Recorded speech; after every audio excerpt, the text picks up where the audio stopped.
Today we're going to be exploring tone in poetry. Let's just kind of think about emotions. What are if you had to give me like three emotions that come to mind? What are three emotions that kind of jump out to you? Fear. Fear? Oh, you were quick on that one. Okay, Yeah. Fear. Fear. Anger. I'm seeing a trend here. Okay. I'd say love, but that's too big. So I'm gonna say possessiveness. Ooh. And if you find this exercise to be difficult, you're like, what are tone words? What are these things? Then I would encourage you, if you go like to Google and you type in just like a tone dictionary, you're just going to get a huge list of just, hundreds if not thousands of different human emotions that are all very nuanced. That was helpful for me. I was someone who, when I was attending Kalu, Vivi Francis pulled me aside, and that's basically what we worked on. Is like, hey, like structurally everything's looking solid, but the poems just feel very flat. They're missing some of that kind of emotional oomph. And so she put me on two tone dictionaries and be like, okay, so if you're going through this emotion, what are the words that are leaning into this? And so this is an exercise I do a lot when I'm working with people on, especially like haiku and short form, but I think can be really helpful for us too. What I'd like you to do, looking at these different emotions, I want to think of, like box this. So we have our emotion.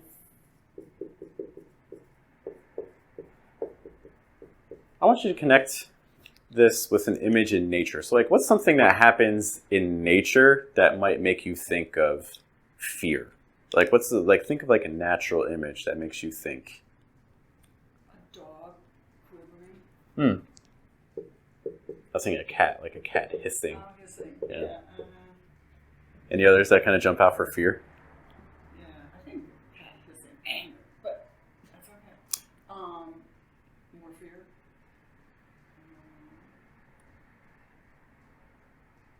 Squirrels. Head to side. Okay. It's like squirrels like looking around kind of. Or was the nature image that makes you think of anger? Lion, roaring. Okay. I'm seeing a lot of animals. It doesn't just have to be animals.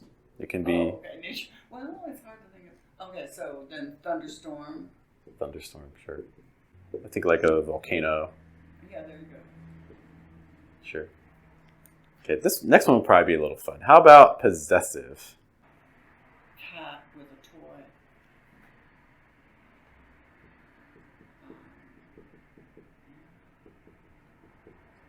Like a dog refuses to let With a bone go. Stick. Yeah. Yeah. Okay, so cat with a toy, a dog that refuses to drop a bone. Anything beyond animals again? I know. That's the uniformity. Like the flood that the weeds have taken over. All the same. Or even like imagine like weeds across like the garden or something like that. Yeah. In other words, the weeds are possessive. Yeah, exactly. Yeah, and I like having it with the garden because it's that idea of control versus lack of control, that sort of tension. I like that. Good. Yeah. Okay. Questions about this so far? Well, I think you're saying take the emotion, but then you have to visualize it. Yeah, I think in some ways you can also do the opposite too, right? Because imagine when you're reading a poem or when you're looking at a book, it's not necessarily that they're telling you, oh, I'm afraid, oh, I'm angry. What do they do instead? Well, a lot of times they'll say like, they'll bring in the dog. What's the dog doing? Or they'll say, oh, like there was the thunderstorm. Yeah. This is the old show don't tell. Right. Exactly. Yeah. I mean, you can think of like Poe. Like the like dark and stormy night things. We were establishing the mood. So things that immediately, when your eyes go over them, they're immediately conjuring something. They're not neutral, right? Right. Like a concept I really like to think about is I think all words exist on like a pH scale for emotion. It's hard to find words that are just inherently neutral. So everything's leaning even a little bit in one direction. You know, you don't find a lot of just pure sevens. Right. So kind of think about, okay, when I write any word, even if I just write the word volcano, what's the emotion, what's the connection that my reader's going to carry into that? Good or bad? Because sometimes we write an image that really works for us, but then like we think about it and we're like, oh, this actually doesn't work, because if I use this, I know that my reader's mind is going to get pulled down this one direction, when instead I want them to go the other way. So even though it might feel really perfect to me, I also know it's actually going to end up being a distraction and take my reader out in the very moment when I'm really trying to bring them in. I think it's like poetry is supposed to communicate. So therefore, it's what does the reader get, not just what are you trying to do. Mm-hmm. Yeah, 100%. So let's work on the other side of this. So we worked on emotion words and we tied them to nature. Let's think about the other side of this. So maybe instead of nature, what if we look at man-made? So for instance, what's something in the city? What's a scene in the city that would make, okay, that would make it think it's like fire truck, or I would maybe even generalize to like just like an alarm. Yeah, an alarm. Yeah. Siren. Other things? I was going to say a crowd of strangers, but not necessarily even a crowd, just strangers at night. That just leveled up. Strangers Right. at night on the corner outside my window. Great. Yeah, you get the point. Yeah. Okay. Why don't you drop down to anger? What's a city scene that makes you think of anger? Horns. One thing when we're thinking about this exercise too, I think the more we can lean in, the more we can be there. Because the horn, I see the horn, but like the horn, like behind me, is different. Because now I'm in the moment. Exactly. You know what I mean? Okay. So the more specific we can be with these things, the more you allow me to enter the scene. Okay. Someone pushing a cart into you at the grocery store. It's like a kid pushes. Oh, a kid. That's what you think. An 80-year-old man pushes These are people, impatient people. the cart of, groceries. Yeah. let's be more like soup cans. Soup cans. Pushes a cart of soup cans. Into my heel. You were there? You were there in the moment now? Wow. Yeah. So kid pushes the cart of soup cans into my, that should say heel. What's that? Heel. Oh, yeah. Okay. Specific. Yeah. So then not only is the kid angry, but you're angry. There's all kinds of layers to it, right? Yeah. It starts adding. Mm-hmm. Someone yelling out the window at someone else who's walking away. And it's like,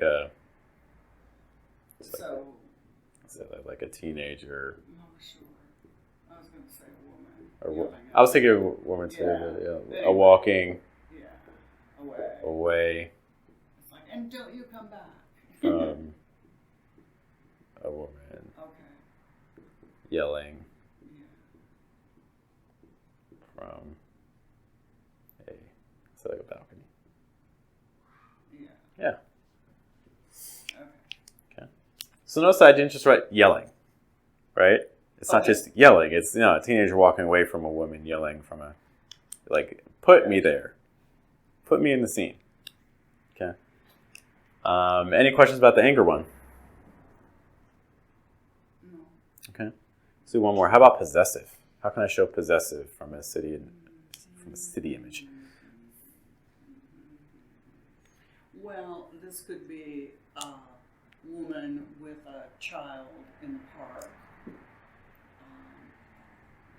covering the baby up. So a woman covers the baby in the stroller. Yeah. Be like, wow, we argue or something like that. Wow, what? We argue. We fight. All right. Oh, I see. Saying like, not away from, keep away from my kid? Yeah. Yeah, okay. How about the shopkeeper locking the door as you approach? Cool. Questions about these so far? I think, well, you're just trying to say, picture the emotion and make it in a scene. Again, I almost view it the opposite. Scene first, and then asking what's the emotion I get from it. Well, depends on how you start, isn't it? It does. The context is always going to determine things, for sure, 100%. Just like language, right? Say that again. It's just like language, right? Context is always going to. Yes, but if you start out to say, I'm going to try to write a poem about anger, which you could do, then how does that look? So the way I approach it, or the way I would think about it, is we write our first draft. Mm-hmm. A lot of times with first drafts, we're kind of fumbling in the dark. We're trying to figure out what is a poem even about. So once your first draft is done, then we can look at our choices and see what the scenes are, and we can start asking ourselves, what are these words conveying? Is there any sort of common theme? And once we have answers to those sorts of questions, then we can amplify. So you write poetry as a discovery process. I don't know if there's another way to do it. I like it's you learn so much as you do the poem. Like you don't go into a poem, I think, knowing what the poem's going to do. Oh, there was a thing just today from Robert Frost saying, I never knew how my poems were going to end. Yeah, exactly. Because you otherwise you're going to force it too much. You're not going to allow the poem to breathe. Okay. Yeah. Robert Frost also is famous for saying that he didn't write a single That's nature poem. Yeah. Because sometimes I think that we do the draft and we don't necessarily think about these things and we just kind of leave them as they are, when these could be actual opportunities for amplification. Because if I look at the images and the scenes I have in my poem and I'm like, oh, the central theme of this, or the central emotion I sense in this moment in the poem is anger. But maybe the location I put the characters in or the speaker in, maybe that's not speaking to anger. So maybe instead of placing them in this one area, maybe I need to change it. One of the things we did a workshop on Charles Baxter, who wrote The Art of Subtext, and one of the things he talks a lot about is the ability of scenes that have confined space, limiting things. So instead of having things out in the open in the park, put them in the park, put them in the hallway, lock them in the bathroom, and just see how that confinement naturally is going to add a layer of tension to a scene. So maybe you need that in a poem, or maybe you need the opposite.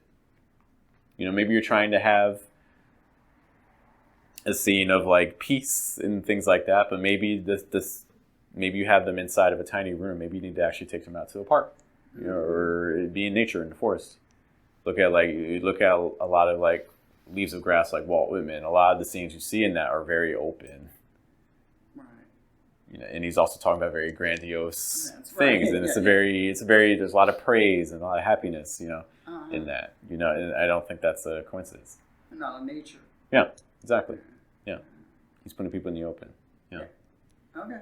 Yeah.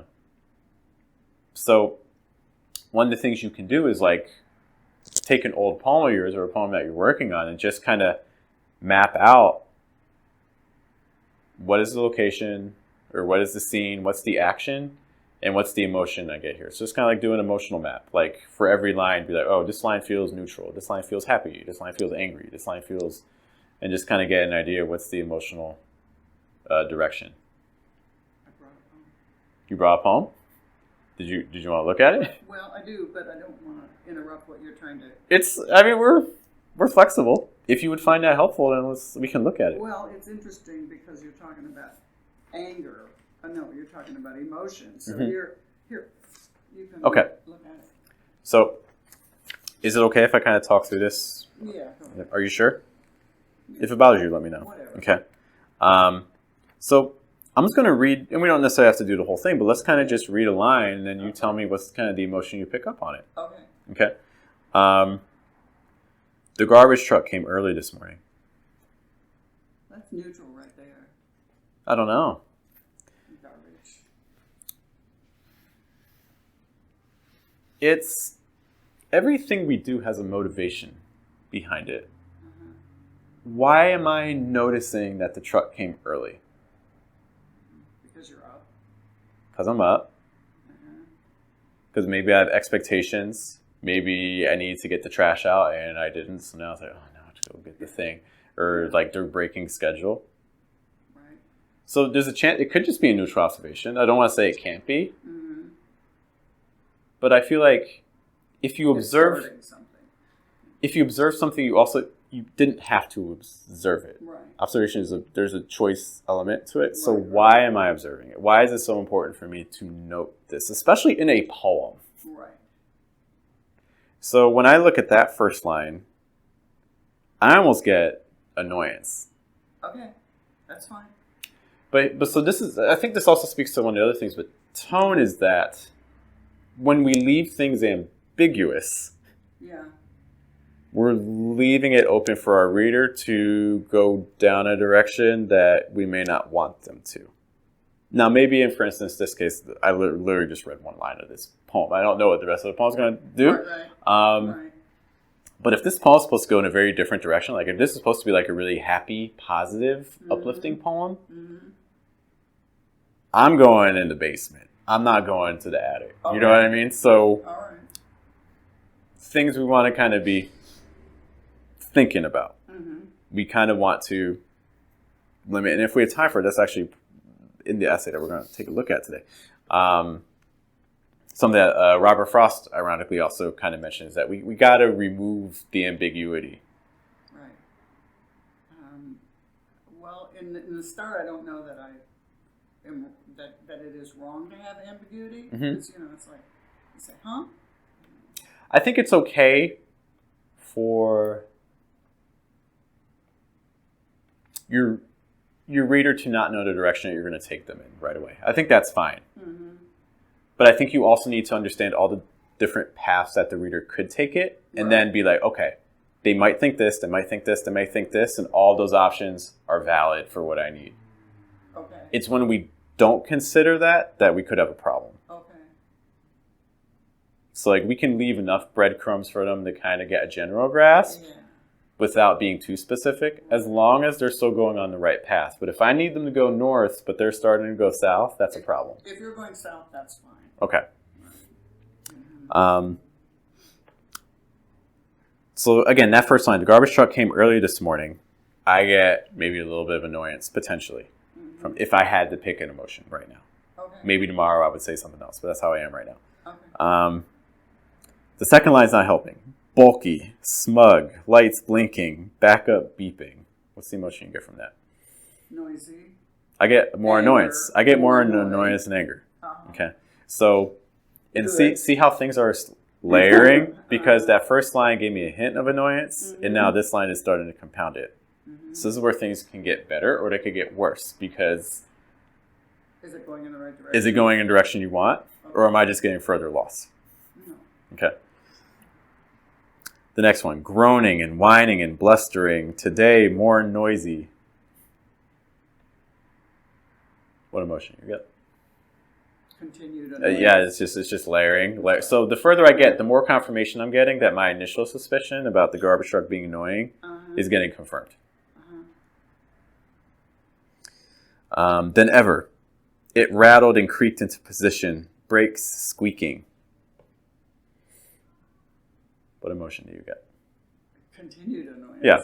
Okay, so now I need to start asking myself, I think, from a layering perspective, what's the function of these lines?